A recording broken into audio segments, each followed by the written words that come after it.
All right, everybody. Well, our next amazing rock star podcaster on Pitch a Pod Pitch today is a buddy of mine out of Houston, Texas, who's doing a great job of sharing a lot of knowledge in private lending in the real estate industry. He's just got a passion for it. He does this.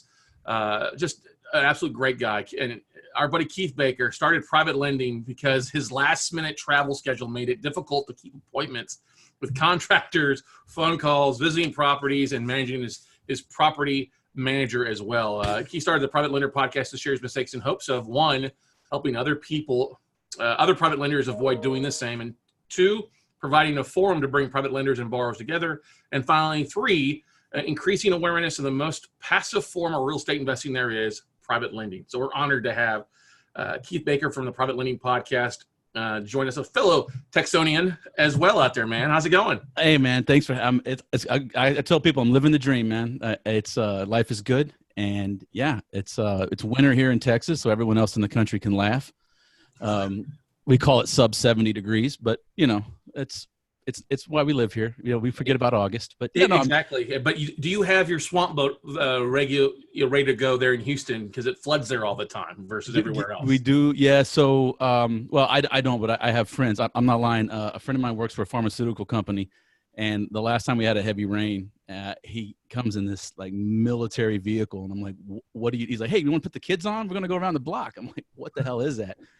He said they use it when there's, like, for example, in Harvey, when the medical center flooded, they would use these high military vehicles to get pharmaceuticals into the hospitals and whatnot. So I think we have to be somewhat amphibian to live in Houston. You know, you have to be ready to get your gills going at any moment and, you know, start swimming through. So yeah. And that's why I'm a big proponent of flood insurance, by the way, National Flood Insurance Program. It's dirt cheap.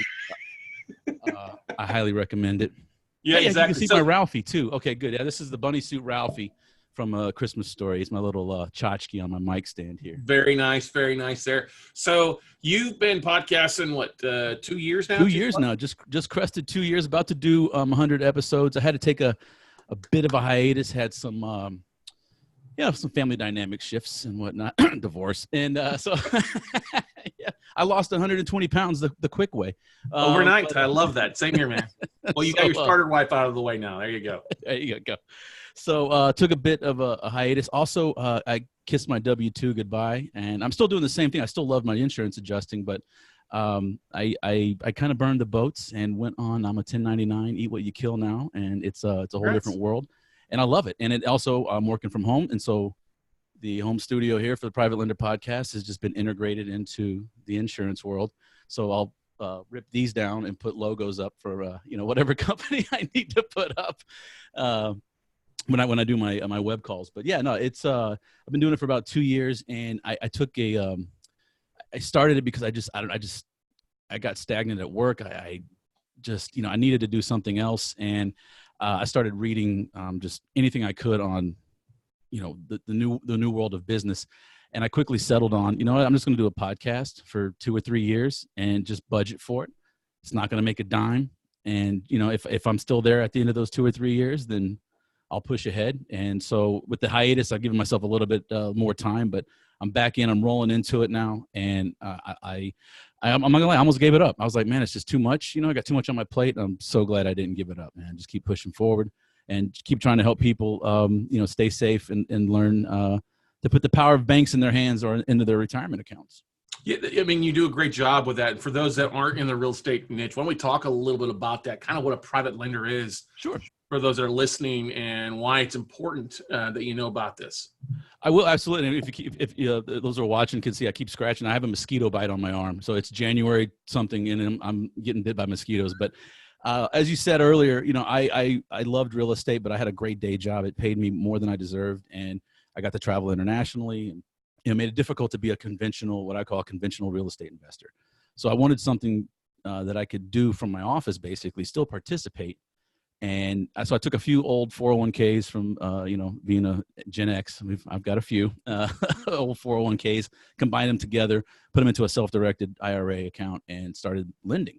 And my criteria was, okay, I will lend to you, Mr. Real Estate or Mrs. Real Estate Investor. However, you have to walk me through your process. That, in addition to the points and the interest, you have to walk me through so I can learn your process. And so whereas most people start off as like flipper, then a landlord and owner finance, and maybe then they get into what the true investing, just holding the paper and the notes. I did it reversed. I was like, why don't I originate these notes? And then, maybe I'll get back, because I do miss having the depreciation on the rental property. That was, even though that was a headache and an ulcer, there's something to be said about dealing with tenants, toilets, and termites. So I'm slowly heading back that way, but that's kind of how I got into it. So I was still able to be involved in the Houston area real estate's landscape. And this also, oh, hey, Keith's a lender, right? And then it just kind of, next thing you know, hey, at the RIA, you want to talk about private lending? I'm like, not unless I get free beer,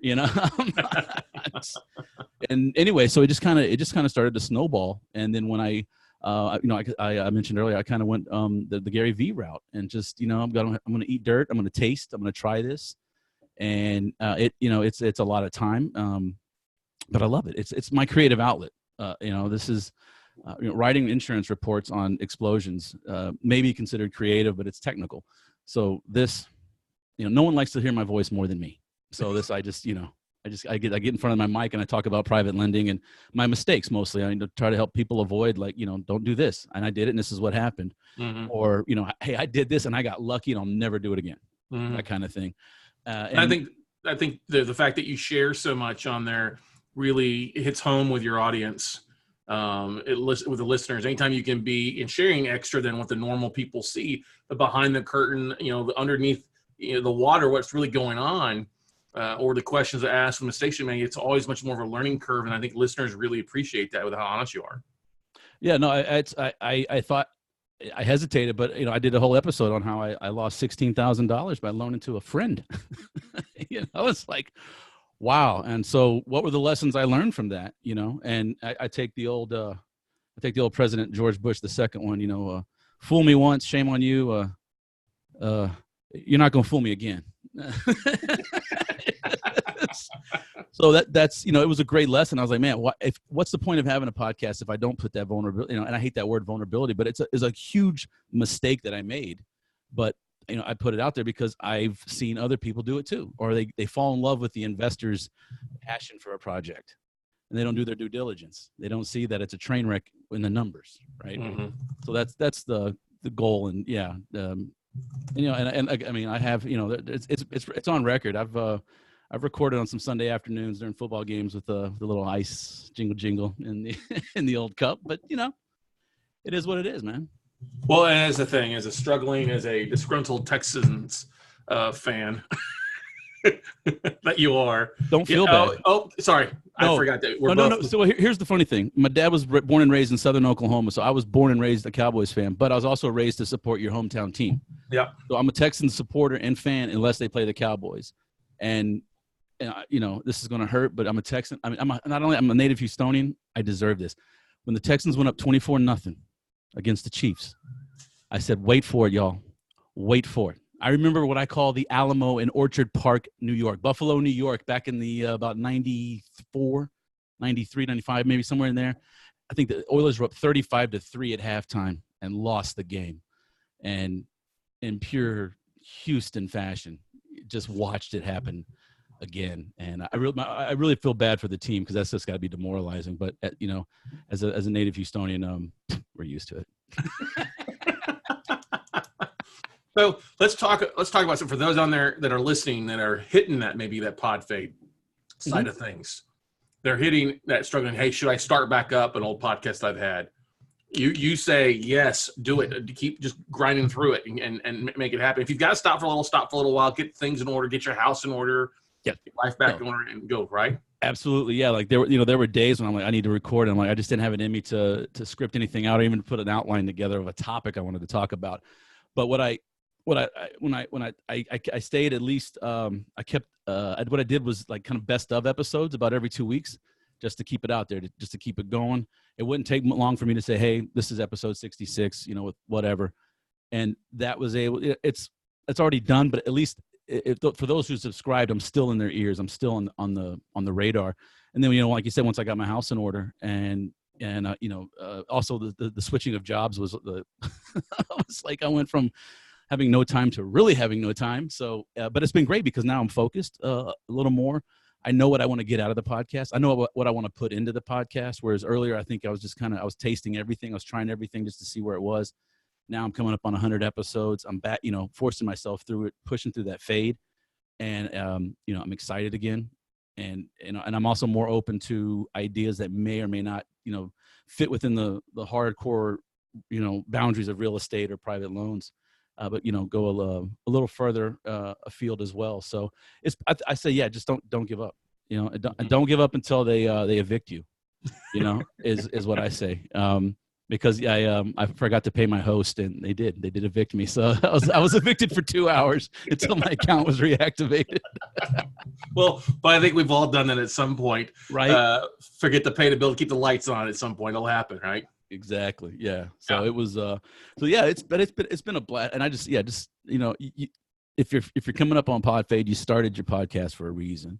You might not be able to verbalize it, but it's there. Go find it.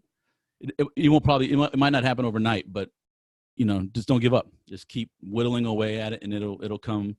And for me, I think it's really helping to define my voice now, and the messaging even more, so that in 2 years from now, hopefully I'm hyper attuned to the listener, and I have my avatar all figured out, and right, really providing, not just shotgunning everything out there, but providing laser focus to people, and that's all part of the goal. It's all part of the learning experience. So we only got a couple minutes, but I'd love for you. You sponsored a couple different events as a podcast, and a lot of people don't do that. But you went out and sponsored the Quest Expo twice, Quest IRA Expo twice. How did that work out for? Obviously, it worked out well enough the first time that you did it again the second time, right? Yeah, I did it. So it's funny, and this is what has helped. Everyone came up to me and was like, "Well, what are your terms?"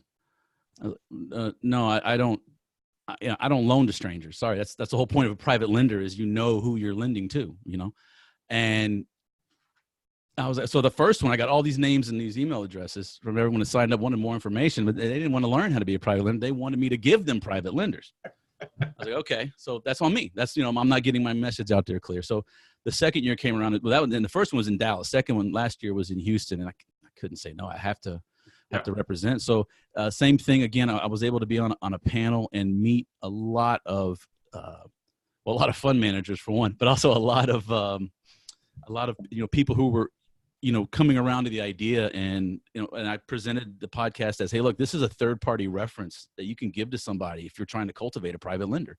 You don't have to take the investor's word for it. Here's I don't know you from anybody. And I'm shooting it straight, and it's funny because self-directed IRA custodians can't give opinion or investment advice, but I can. And I'm very opinionated. So I'm happy to put that out. But it's like anything else, you got to watch it, because you can get pretty you can drop $3,000, $5,000, $6,000 real quick. I don't spend that much, but for me, it's I started private lending because of Quest IRA, or now Quest Trust Company, and it's just, for me, it's almost a sense of a form of tithing. I just want to give back and be involved with what they're doing. And they're an amazing company that's growing. This is not a plug for them, but it's just, I want to give back. And so that's the main reason. But I also sponsored the happy hour as everyone was setting up the night before, which was great, because all I had to do is say, hey, we're going to be at this bar, and, bees to honey or ants to honey,